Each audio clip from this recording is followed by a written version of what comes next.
Halo zodiak Virgo, di sini aku akan membacakan tarot untuk kalian ya. Mudah-mudahan ini resonate untuk kalian. Oke, kita mulai aja ya.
Oke, zodiak Virgo. Di sini aku udah ngambil oracle satu ya tentang love yourself first.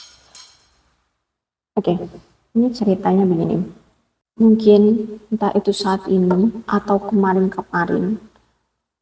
Nampaknya tapi ini baru ya. Mungkin saat ini juga sedang berlangsung. Kamu sedang menghadapi suatu situasi atau musibah ya, atau sebuah masalah yang sangat besar yang sulit kamu untuk kendalikan, dan ini datangnya itu secara tiba-tiba tanpa kamu duga-duga, tanpa kamu mengerti ya, tiba-tiba datang tanpa kamu ada persiapan ya, tiba-tiba datang. Niatmu adalah untuk sebuah kebahagiaan, niatmu adalah untuk suatu kesejahteraan. Nampaknya ini tentang keluarga ya. Kayaknya kamu ini udah menikah. Ya, kamu udah menikah. Nah, suatu masalah itu bisa sesuaikan aja ya dengan situasi ya. Karena ini kan bacaannya general, tidak individu untuk satu orang. Jadi kalian bisa sesuaikan aja. Ini aku ngambil garis besarnya aja. Nah, kamu itu ingin mempertahankan, kamu ingin membuat keluargamu ini menjadi bahagia, sejahtera, kemudian itu tidak ada masalah yang membuat kalian akan hancur atau gitu ya, masalah besar, tidak. Di sini kalian bingung, ya, bingung untuk mengendalikan masalah ini. Di satu pihak, kamu ingin memenangkan egomu, tapi sebenarnya kamu tidak merasa kamu ego. Tapi di satu pihak ada orang yang ingin membuat kamu itu berubah gitu. Jangan melakukan sesuatu yang seharusnya kamu lakukan. Maksudnya gini, kamu tuh kayak punya kebiasaan ya, dan itu di mata orang itu ini kayak nampaknya si ini ya, kayak mertua gitu ya. Ya, kamu tinggal dengan mertua atau kamu hidup dekat mertua, atau mertua kamu itu sering datang dan sering memperhatikan hubungan keluarga kamu. Nah, jadi kamu tuh merasa kayak apa sih yang salah di diri aku gitu? Kenapa aku selalu merasa kayak Apa yang tindakan yang aku ambil itu di mata orang lain itu salah. Kenapa aku itu sering dibicarakan atau digosipkan oleh orang lain? Intinya kayak gitu. Intinya kamu kayak serba salah gitu ya. Kenapa seperti itu? Karena antara kamu dengan orang terdekatmu itu berbeda prinsip, berbeda keyakinan, berbeda pemahaman tentang suatu hubungan keluarga gitu ya. Kamu memang menginginkan keluarga yang perfect, yang selalu bahagia. Menurutmu itu apa ya? Ya perfect gitu, sempurna gitu. Misalnya gini, kamu punya anak ya.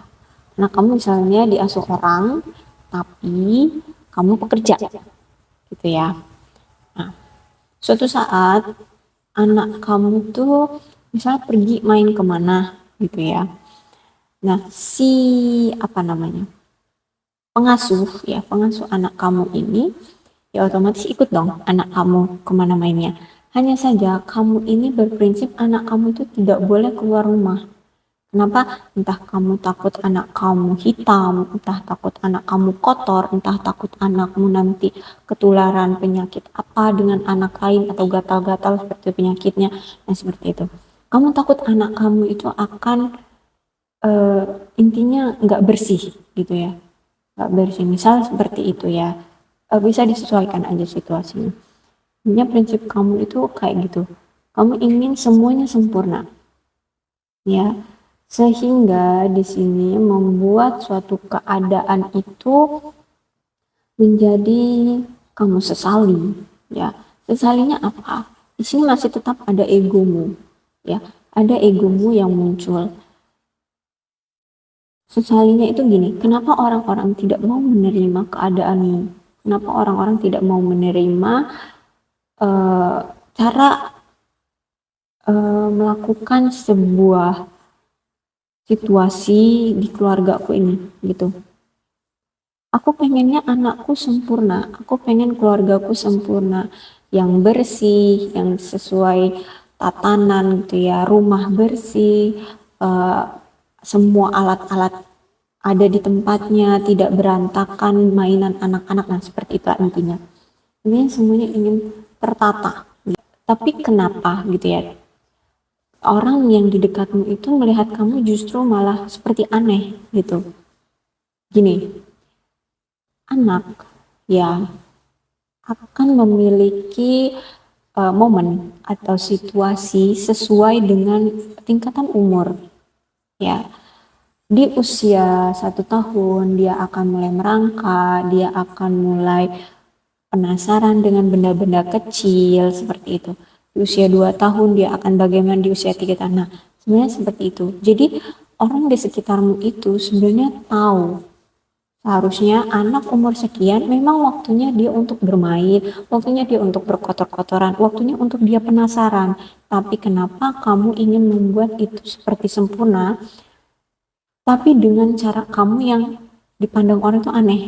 Yaitu tadi, anak kamu tidak boleh bermain, anakmu tidak boleh kotor, anakmu tidak boleh keluar rumah, kan aneh gitu ya.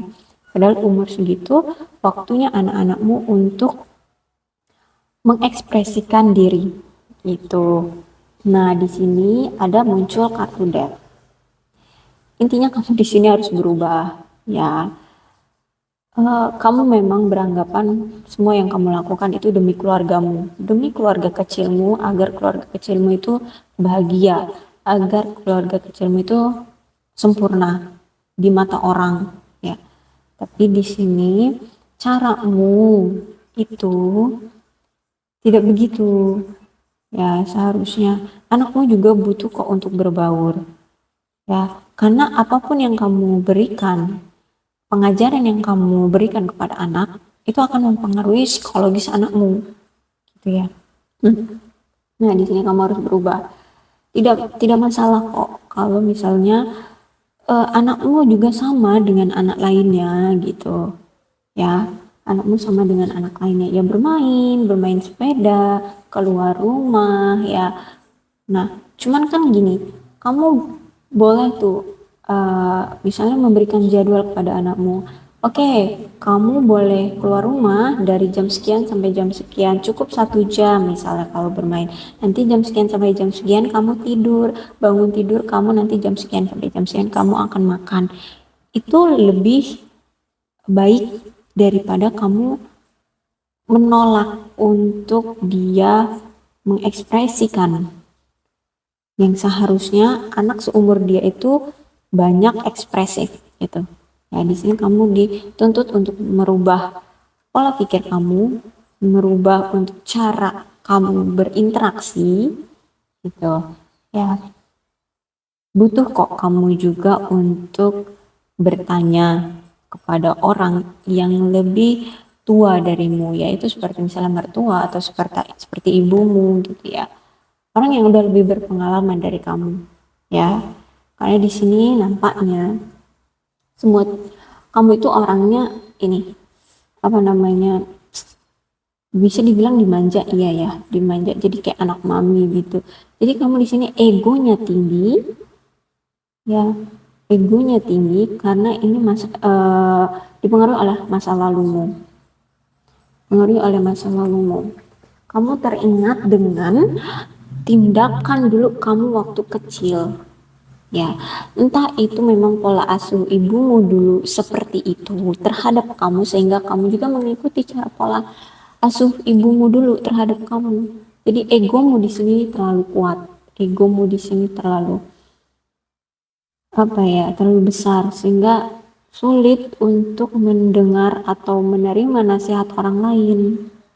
Kamu setiap diberikan saran, diberikan nasihat, kamu akan tetap kekeh pada pendirianmu gitu. Kamu di sini merasa dirimu paling sempurna, kamu di sini merasa dirimu yang paling baik gitu dalam mengasuh anak atau dalam mengatur tatanan keluarga gitu ya. Nah, pesannya di sini adalah Wheel of Fortune dan Love Yourself. Oke, Wheel of Fortune, jika kamu sudah seimbang antara kamu dengan situasi kamu, dengan egomu, mental ya. Kamu di sini juga kan merasa tersakiti karena kamu tidak diterima, merasa tidak diterima dengan orang-orang sekitar kamu. Ketika kamu sudah sinkron, ketika kamu sudah seimbang, kamu akan merasa tenang, hatimu akan merasa bahagia. Kebahagiaan itu kan tidak harus selalu sesuatu yang besar, terlihat orang besar, tidak. Bahkan pengemis pun, ya, dia akan bahagia kalau kamu kasih uang hanya 1.000 perak, hanya 5.000 perak, atau kamu kasih makanan, itu akan bahagia. Tuh. Jadi di sini kamu itu ingin merasa kamu tuh bebas, hati kamu itu ingin merasa lega gitu ya. Nah, tidak masalah kok kalau misalnya kamu cobalah untuk merubah prinsipmu atau mendengarkan saran orang lain ya. Nggak usah secara berlebihan berubahnya ya. Karena di sini yang penting itu kamu ada perubahan. Maka di sini kamu akan merasakan ketenangan hati. Kamu akan merasakan cinta dari orang-orang, cinta dari keluargamu sendiri, cinta dari dirimu sendiri. Love yourself. Ya, kamu akan merasa bahagia, tenang gitu aja gitu loh. Kalau ditanya, kamu kok bahagia banget sih? Apa sih? Nggak tahu, rasanya hatiku tenang gitu. Pernah nggak sih ngerasa kayak gitu ya? Tiba-tiba kamu merasa tenang, damai, nyaman. Tapi kalau ditanya itu, kamu bahagia kenapa sih? Nggak tahu gitu. Nah, itu kepuasan diri, kepuasan di dalam hatimu sendiri. Itu yang kamu butuhkan. Love yourself first. Jadi cintai dirimu sendiri. Cintai dirimu dulu. Ya, intinya kamu ini merasa tertekan dengan emosionalmu, dengan situasimu. Sebenarnya, ya namanya orang tua ya, tidak ada orang tua tuh apalagi terhadap cucunya gitu ya, terhadap untuk cucunya itu memberikan sesuatu yang tidak baik. Kalaupun ada gila si mertua, kalau misalnya dia memberikan sesuatu saran yang buruk untuk cucunya gitu ya, apalagi untuk keluarga anaknya itu gila kalau menurut aku. Jadi menurut aku tuh mertua tuh akan memberikan sesuatu saran ya agar kamu juga itu bisa berbaur loh, bisa berbaur, bisa dipandang orang juga baik gitu ya. Nggak masalah kok, cobalah untuk merubah kekekahanmu terhadap sebuah prinsip menjalin hubungan keluarga gitu ya. Nggak apa-apa kok anakmu akan sama dengan orang lain karena dia memang waktu umurnya sekarang memang butuh sesuatu yang sama dengan orang lain. Kalau misalnya kamu ingin anakmu cerdas, anakmu nanti ya sukses jadi insinyur, jadi apa dokter atau pebisnis gitu ya, itu nanti akan ada waktunya gitu. Itu akan ada waktunya. Justru dari sekarang anakmu dilatih untuk mengerti tentang alam, mengerti untuk apa yang ada di kehidupannya sekarang gitu ya. Itu butuhnya anakmu. Jadi jangan dipaksakan A, B, C, apa keinginan kamu sekarang pada anak. Gitu ya. Oke, karena gini, aku ingat banget ya, 1000 hari pertama masa keemasan anak. Ya, jadi 1000 hari pertama keemasan anak. Itu bukan dijor-jorkan dengan tentang belajar, tentang A, B, C, no, bukan itu. Tapi tentang proses. Dia harus bisa mengerti kehidupan alamnya sendiri, lingkungannya sendiri. Misalkan dia harus tahu, oh ternyata ada hujan, setelah hujan akan basah. Nah, hujan itu air yang turun dari langit. Nah, itu uh, akan menimbulkan rasa dingin, seperti itu. Anak butuh mengerti alamnya terlebih dahulu. Kalau 1000 hari keemasan ya. Jadi anak boleh kok gitu ya untuk keluar rumah misalnya merasakan hujan gitu, merasakan rumput yang basah itu boleh gitu ya. Walaupun di sini anak kamu sudah besar, misalnya sudah sekolah SMP seperti itu, anak kamu juga butuh kok untuk bermain dengan teman-temannya. Hanya saja kalau SMP itu lebih harus kamu awasi ya, apalagi zaman sekarang lepas sedikit melengos di anak gitu ya. Jadi berteman dengan orang-orang yang tidak benar gitu. Itu oke, boleh kamu awasi lebih ketat gitu ya. Oke, intinya begitu. Kalau kamu sudah bisa menurunkan egomu, adanya perubahan dalam dirimu, maka kamu akan merasakan ketenangan, merasakan kedamaian hati. Ya, cintai dirimu sendiri dulu, maka orang sekitarmu juga akan mencintaimu. Gitu ya. Oke, sekian dulu pembacaan aku untuk kalian, zodiak Virgo. Mudah-mudahan ini resonate untuk kalian. Kalau belum resonate ya udah, nggak usah dipaksakan. Nyantai aja, mudah-mudahan ke depannya pembacaan kalian yang akan terbaca olehku. Salam sehat untuk kalian semua dan bye-bye.